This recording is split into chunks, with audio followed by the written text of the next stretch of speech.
আসসালামু আলাইকুম। আমি জানাতু ফেরদৌস পিঙ্কি চট্টগ্রাম থেকে বলছি। আমার কোর্সটির নাম ক্লিনিক্যাল সাইকোলজি মেন্টাল সলিউশন। আমার রোল নাম্বার 072503।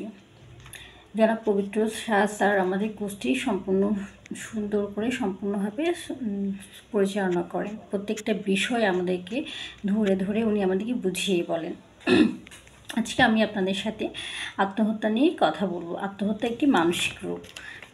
মানুষ যখন নিজের ভিতরে জমিয়ে রাখা দুঃখ কষ্টসমূহ কারোর সাথে খোলামেলা আলোচনা করতে পারে না, নিজেই সিদ্ধান্ত নিতে পারে না, তখনই তিনি এই ধরনের একটি সিদ্ধান্ত নিয়ে থাকেন আত্মহত্যার মতো।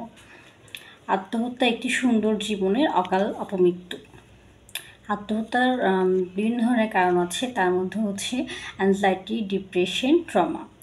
এই অ্যাংজাইটি, ডিপ্রেশন, ট্রমা এগুলোরও আবার কাটানো খুব সুন্দর উপায় আছে।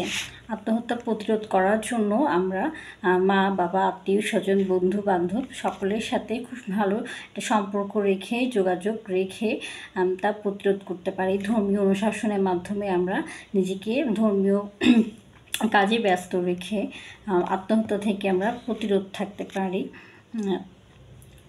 আত্মহত্যা কোনো সমাধান না, এটা আমাদেরকে বুঝতে হবে এবং এটা আমাদের মনে মধ্যে ধরে রাখতে হবে।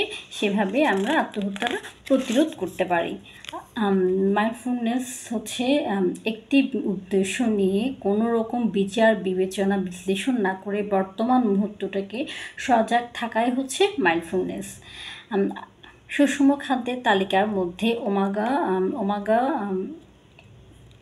ফ্যাটি অ্যাসিড, প্রচুর পরিমাণ শাকসবজি, ফলমূল, পানি, ম্যাগনেসিয়াম, পটাশিয়াম খাবার খেলে তা প্রতিরোধ সম্ভব। মানসিক রোগীদের ক্ষেত্রে সিবিটি খুবই কার্যকরী একটি টেকনিক। আমরা চাইলে কগনিটিভ বিহেভিয়ার থেরাপির মাধ্যমে আমরা তা পরিচালনা করতে